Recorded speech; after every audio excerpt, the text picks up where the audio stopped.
All right, hey, so here me again. So with this video, I'm going to show you how to, use the databases to get the kind of sources that you're looking for. It's actually pretty simple. The big thing is making sure that you check off the right filters to make sure that you're getting the sort of sources that you actually want. One of the bigger problems I think that people have with doing this kind of research and using a database like this is that they don't or if you miss putting in the right filters and the right check marks, you're not going to get the sources that you need. You're not going to get like what you need back from your research and all that. So anyway, just going to get right into it. So from the coastal main page, what you're going to do is find your MyCC portal, click on that, and then, excuse me, from the portal, you're going to look for the tile that says library resources. Then you'll click on that. So from the library main page, there's a couple of different ways to kind of go around in here, and I'll show you the easy one. But just so you know, it is possible to go through this database's A to Z link and find things like plus biology, plus genetics, and so on. There's like a ProQuest site, or there was at one point a ProQuest Science.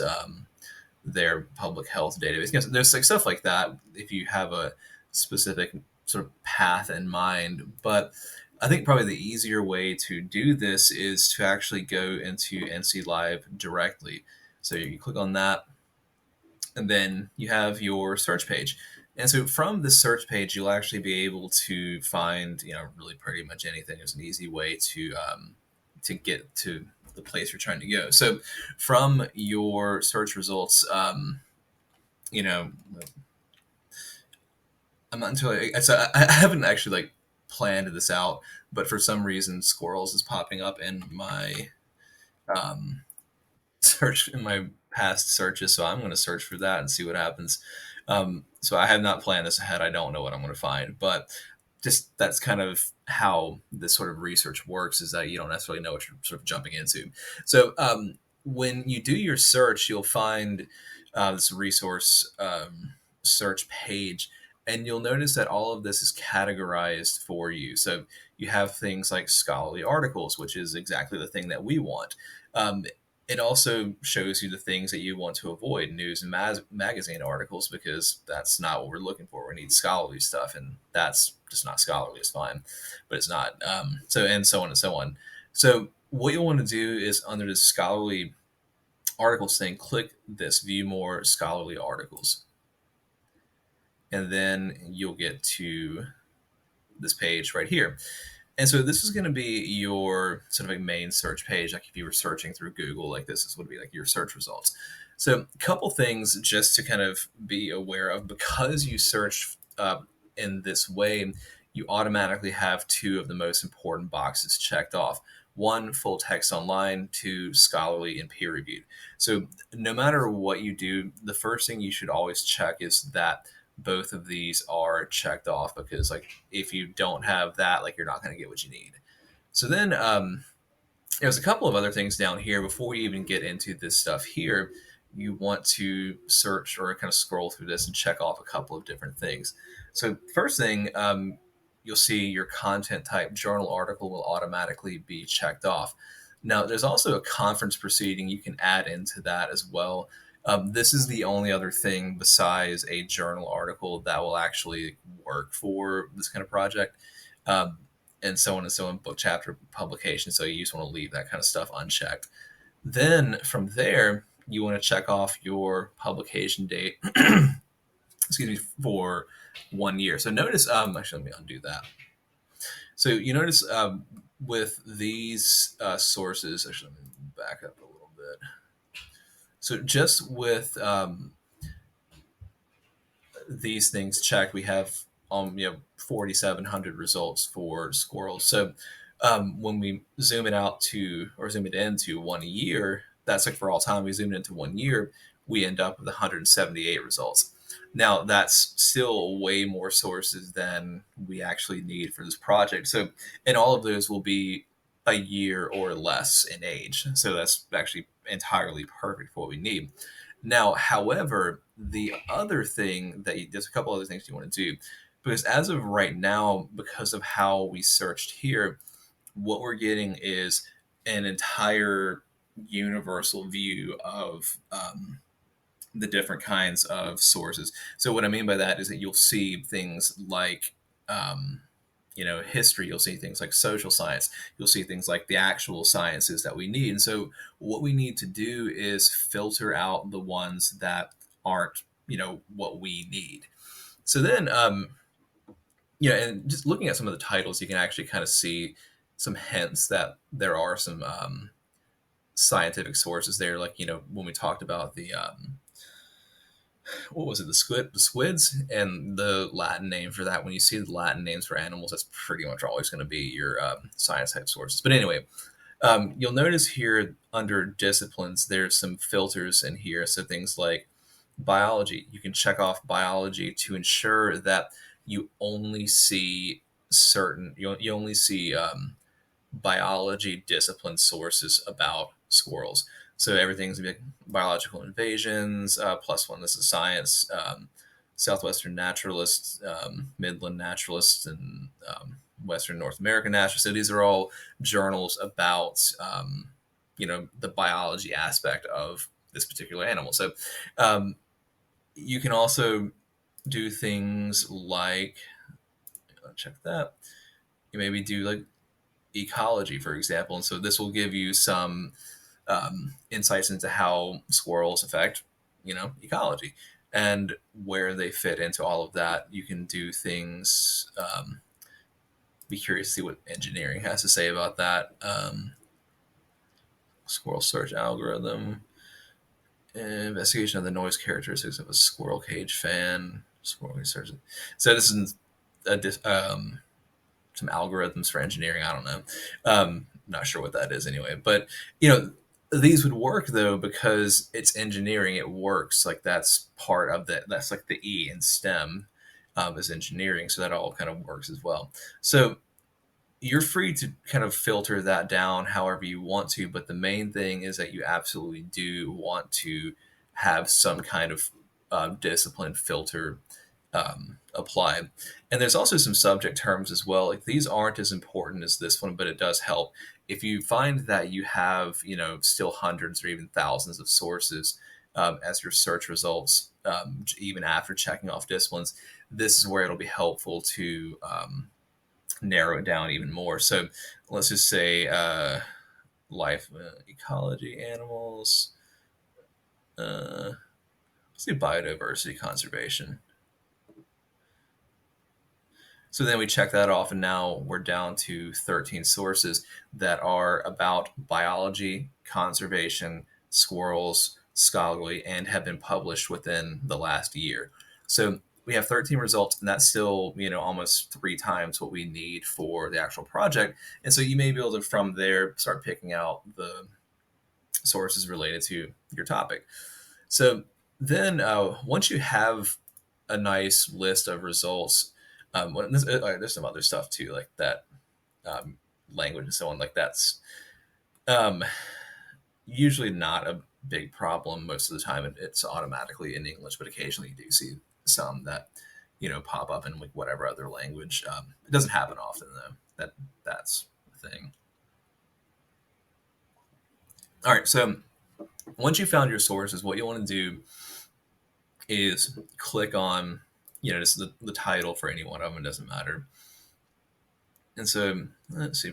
Okay, so I'm glad this happened because this is an error, and what you're supposed to actually be able to see the article. Let the librarians know, like email the library or whatever, and say, hey, like this article here is not showing up. It should be there, and it's a problem that it's not there. So anyway, maybe we'll check out the next one. No, this is gonna be fun.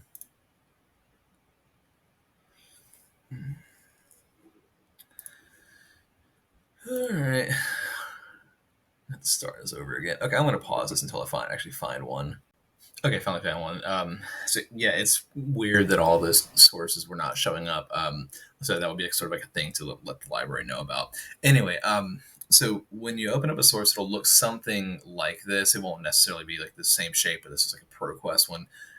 You may remember me mentioning, or I may or may not have mentioned that NC Live isn't actually itself a database. It's an a search result aggregator, meaning that you search through NC Live. NC Live sends searches out to multiple different databases and then takes all of the results it gets back and puts them together and shows them to you.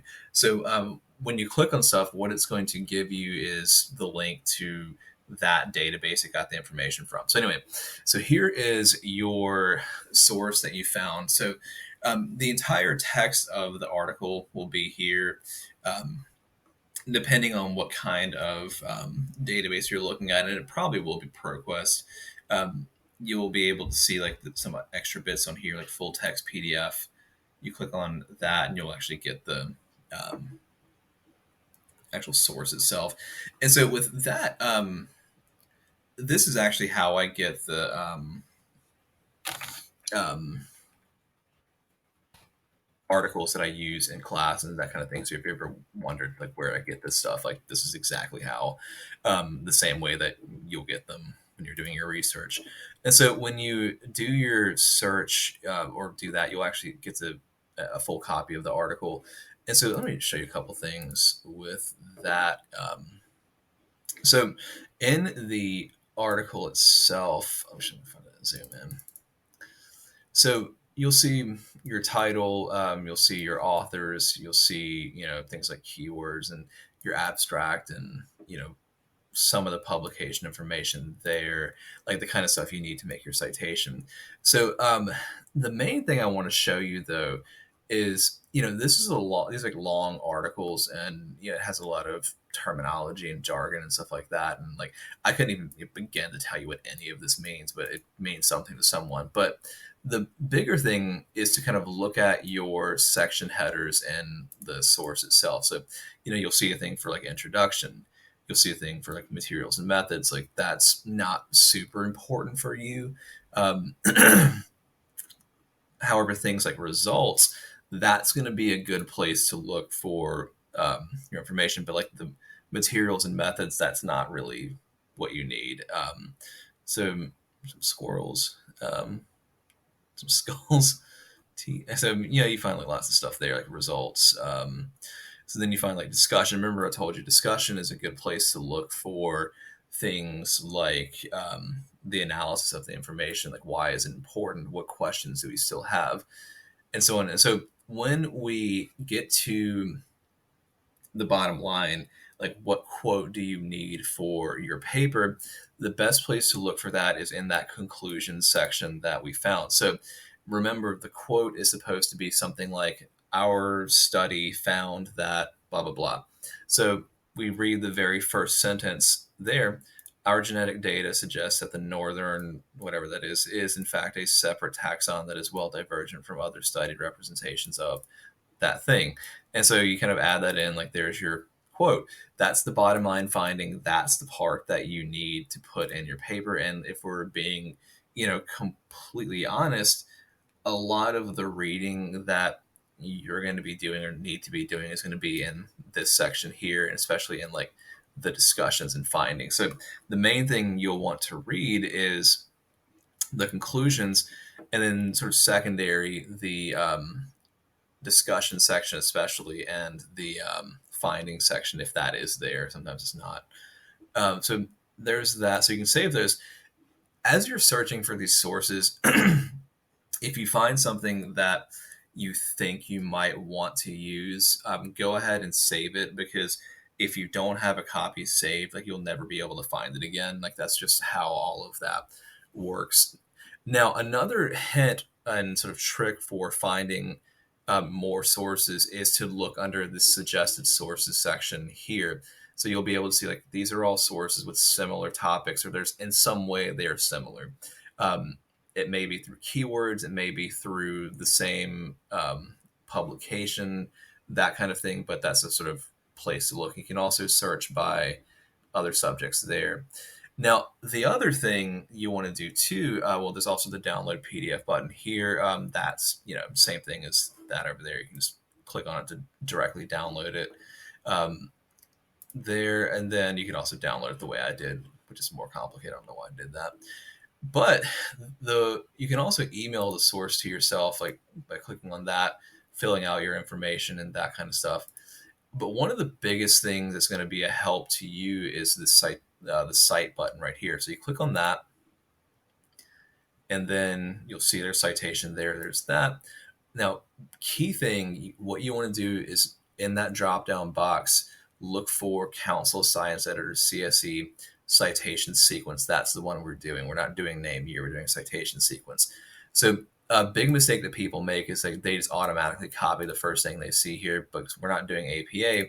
And even if we were doing APA is not in 6th edition anymore. So like that, I don't know why they haven't updated that. That's weird. But anyway, click on your Council Science Editor CSE, and then you'll see that right there. So when you have your citation, you want to copy and paste that into your planning thing, your planning sheet. But like, I'm just trying to show you there. Now, a couple things just to be aware of when you do your copying and pasting. You always want to check to make sure that everything is actually right. So you want to change your font to your Times New Roman. You want to make sure your size is right. You want to make sure your actually, I'm not entirely sure why the rulers are set, the margins are set to like that narrow. But anyway, I'm not going to worry about that right now. Make sure you set your things like your margins are set correctly and all that. And even simple things like the color of the font, you want to make sure is right, because you see that that's gray. You want it to be black. So, and not like gray or blue, which happens a lot there. Let's see what else. And then you have that. It's kind of weird. I'm trying to remember how to do this in this. I haven't used this one in a long time. Anyway, I'll deal with it later. But yeah, check your margins and that kind of stuff. And then also too, like, don't just automatically trust that the citation is correct. These things are generated by computers, not by people. So there's no one actually checking to see that these citations are correct. So you'll want to do things like check spelling and sometimes, and a lot of times, your scientific jargon is going to show up as squiggly lined. That doesn't mean it's wrong. It just means it's not in part of the thing. And so we talk about errors in the citation. A couple things I see here that are automatically wrong. Like one, we only want the first initial of each person's name, not their middle initials.